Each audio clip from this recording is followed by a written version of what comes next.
this computer. Awesome. All right.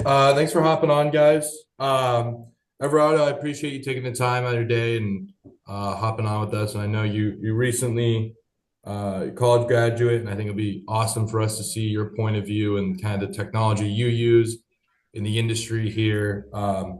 Anyways, we can jump right into it. I was just wondering, what's your job title and who do you work with? I work for Clayco and I'm a project engineer. I'm actually a year into my career.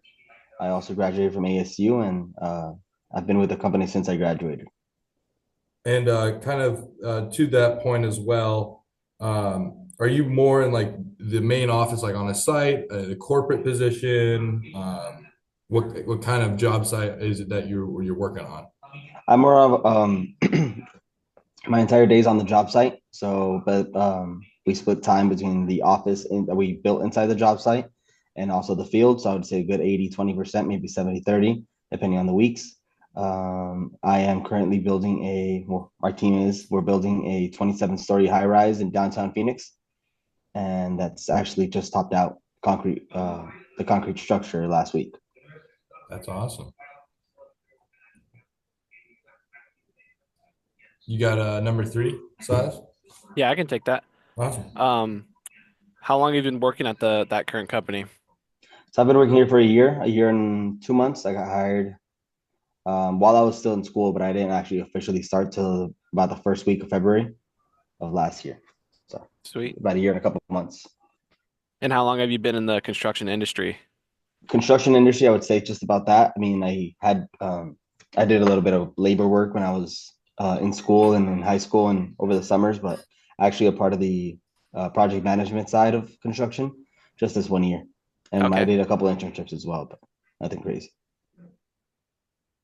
That's awesome. Everardo, could you identify about two technologies that you most frequently currently use on a job site?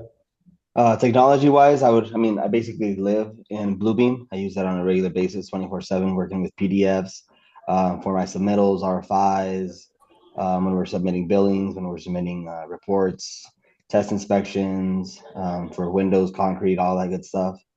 So that's probably the main one. I've done takeoffs on it. I do everything on Bluebeam, just to a regular PDF, just to make it look nicer, to a whole in-depth testing, inspection, compiling an owner report that's roughly about 80 pages at the end of each month. And yeah, that's probably the main one.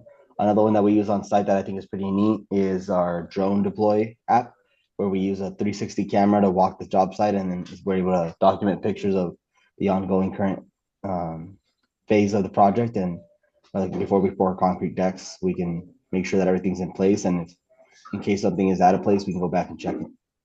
That's awesome.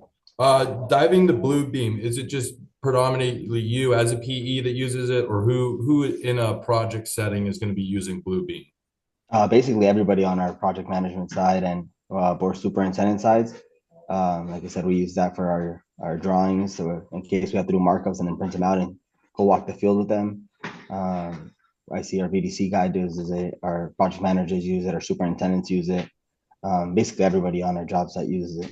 Mainly, it is on the project management side because we're more on the computer, but people out in the field are using drawings to download or to make markups. So basically, everybody on the job site that's part of the team. Perfect. And then what are your likes and dislikes about blue beam? The dice likes and dislikes. Like I said, I like that it has lots of tools. It's pretty easy to figure out, and there's probably a lot more things that I can still figure out. But I mean, it's easy to like measure stuff. It's all kinds of colors and to make things look neat and organized and distinctive.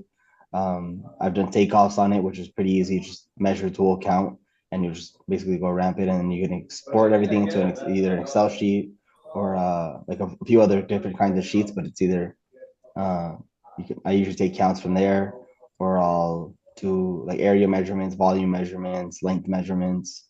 I'm able to flatten my documents that way. I make sure that nobody else messes with them. That's why after I submit them, all kinds of I can add signatures, I can add stamps, like custom. It's got all kinds of stuff. That's what I like about it. Dislikes, I would probably say that it's not. Usually, like I would prefer for it to be like a live doc when I am walking the job site. But for that, we have another website, another application that we use, which is called Autodesk. ACC build, and we use that. But we're able to get drawings from Bluebeam, download them into our computers, and then drag them over to ACC. If I could get that all in one, it'd probably be better. But that's basically the only thing that I dislike about it. Awesome, perfect. Silas, you want to ask about the other software? Yeah, I mean, it's just gonna be the same questions. Um, what's your likes and dislikes about, oh, you said it was the drone tech? Drone deploy, yeah. Drone deploy. Okay, yeah. Yeah. So what would you be like the ups and downs to using it, and who uses that the most often? Most often, I would say our VDC engineer. So we have an engineer specifically for creating our virtual model of the building that we use basically to find any clashes or upcoming issues that we might find in dimensions before we actually start physically building it on site. I use it a lot as a P by doing those like drone walks just to make sure everything's documented. And before like I said, before we start pouring concrete, we have to make sure and walk basically every 5 feet of the job and make sure we have some sort of proof to make sure that we did our job in case a slab doesn't match its rebar layout or a sleeve wasn't put in place for a pipe that needs to go through the slab. Or even after, once we start doing finishes, we do also drone walks or those 360 walks inside the actual rooms just to make sure that everything that has to be inside that wall, including piping, electrician, wiring, all that good stuff, is in the wall. It's basically just like a double check to our work or proof in case anything were to ever go wrong. So it's just being able to like actually see the project from that view is actually something pretty cool. And then another really cool aspect is our VDC engineer connects it to the drone itself. So we're able to get drone footage of the entire building. So he'll fly it around I think he has like a maximum height of 400 feet. So he'll fly it above the entire job site. We'll get some pretty cool pictures. Something I don't like about it. Let's say, like, I mean, actually having to walk the job site like on every inch is kind of sucks sometimes, or we forget before a concrete pour, and I'm trying to go home. It's already 4 or 5 o'clock, and I have to walk all the way to the deck pour and come back, and just because I forgot how to do it. But that's basically it. But I mean, that's just a part of the job, you know? Yeah, yeah. And one last question for you. I know you were talking about how you just finished up your college education, and what is some advice you could give to us as students that we're looking to graduate here soon, about preparing for technology and our future careers in the construction industry? One main thing that I know helped me at the very beginning was to network. Make sure you like build bonds with the guys that you're going to school with, and in their internships, try to like go as fully as hard as you can. Ask a lot of questions. Put forward like a lot of energy towards those classes that you know are going to relate to specifically what you're doing. Whether you're going to be becoming a PE or superintendent assistant, whatever you're doing, just put forward all that information because it does help you out here. Even though you're going to learn a lot more out here in the field, actually learning and doing all those like theoretical reports that they give you guys in school actually do help because I remember having to do takeoffs my first couple weeks here on the job something that I imagined never doing because I wasn't going into being an estimator. But we have to double check our subs works, you know. We have to make sure that their numbers match up. So I remember those classes where I had to do takeoffs, I probably slacked a little on them. So I regret not learning it better and doing a better job in them because I did kind of struggle out here with when I had to do those or even the scheduling classes. I mean, we have scheduling meetings that go on for hours that it's kind of cool to know how those paths are put together. So all those classes are actually important, even though sometimes we believe they're not, they are. And then just ask questions, man. That's something I've been told a lot.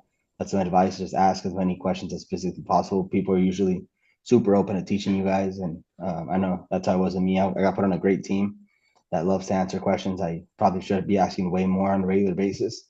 So make sure you ask and learn from your mistakes. Awesome. That's some pretty good advice. And Everardo, I really appreciate you taking the time today to sit down with us and helping us out with this interview. Definitely learned a lot here. And again, I just can't thank you enough for taking time out of your day and sitting down with us. Yeah, no Yeah, thank worries. you. I And appreciate it. yeah, no Awesome. worries. Good luck and hopefully you guys do good on this project. Awesome. All right. Take care, guys. Thank you so much again, Everardo. Thank you. No problem. Bye bye. Have a good one.